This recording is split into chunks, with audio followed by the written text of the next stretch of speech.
Hey, good morning. I am just thinking a lot about relationships lately. And I've been thinking a lot about how most of our relationships are healing agreements.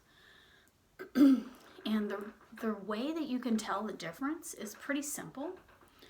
Um, if you're being your authentic self in the relationship and you're asking for what you want and communicating your truth from a loving space, you're in a relationship.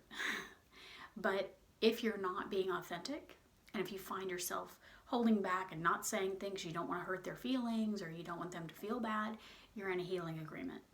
That's a really easy way to figure out the difference. And so let me expand on that a little bit, because I know some of you are going to be like, what? That's every relationship I have. And it very well could be, honestly.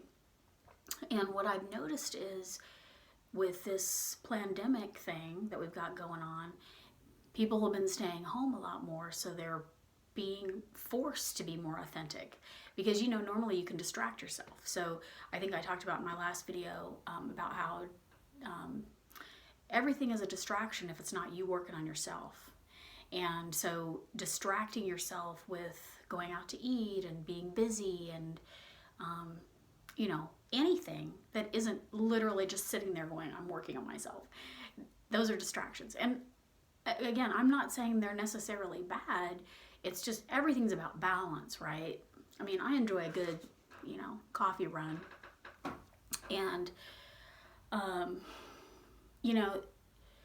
those things are part of our human tapestry, or the tapestry of our existence. And I like to call it tapestry because, there's no good and bad.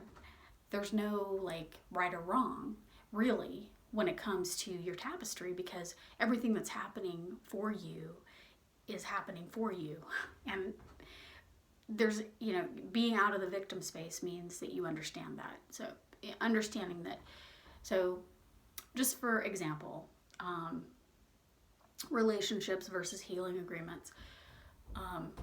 A healing agreement would be where, you go for years in this relationship with somebody where you have this secret desire to go hiking in Nepal. And they don't even know about it because you've never talked about it, because they wouldn't be interested in that. So I know when I was married, and I got married when I was 25, I was very young. And I capitulated everything to my husband because I wanted the relationship to work, and I was taught that that's what you do to make relationships work.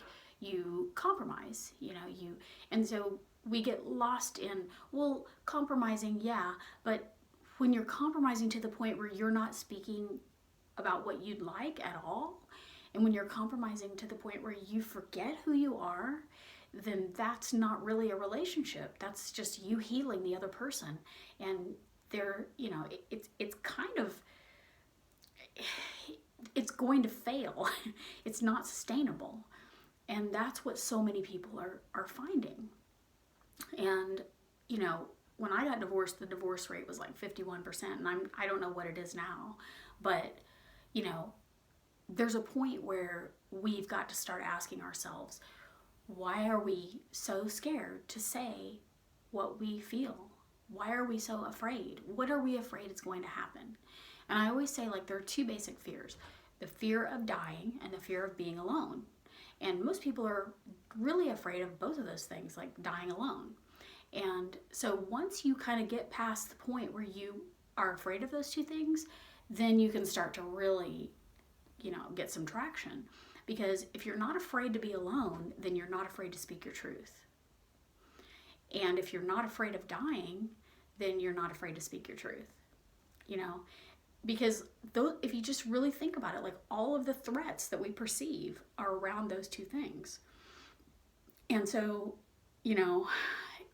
it's really a hard one because, we've learned that to be in a relationship is to heal the other person.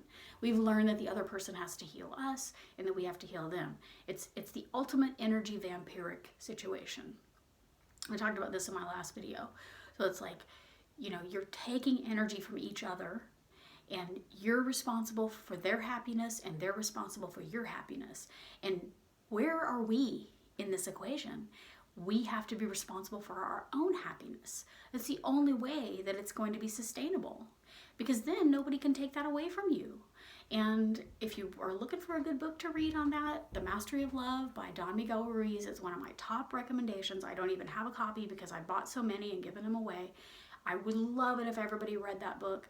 It talks about how that you don't give your love away. You have it to share, but it's not something that you create to give to other people, because you create it for yourself. So if you're coming from a complete loving space and speaking your truth from that space, then is when you can really start to have relationships which are based in the foundation of your own truth.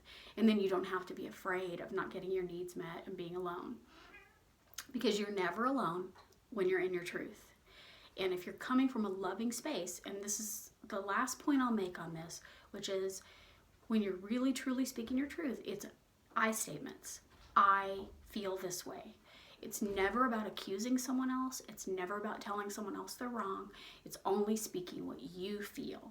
It's about, I'm not okay with that. I don't want to do that. I'd like to do this.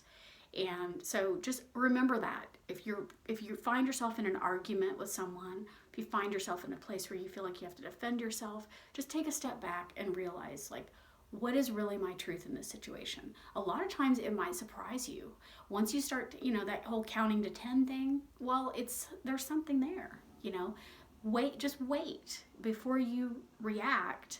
Wait and make a careful response. And I mean, our world is perfectly set up for that now, because we've got text and email. You've got plenty of time to take some time before you respond. And I've almost gotten to the point where I won't respond until I feel neutral. And if you don't know what neutrality is, go back and watch my videos with the I can't remember. It's the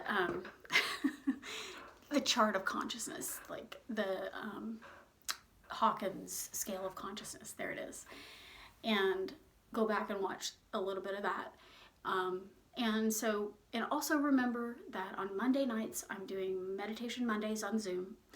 And on my website, on the events page, there's a link to that. And we will be talking about these kinds of subjects and more. And you can email me if you have questions, and we can talk about those on the call if you'd like. So, wishing everybody some beautiful blessings today, and let me know what you think. I love you.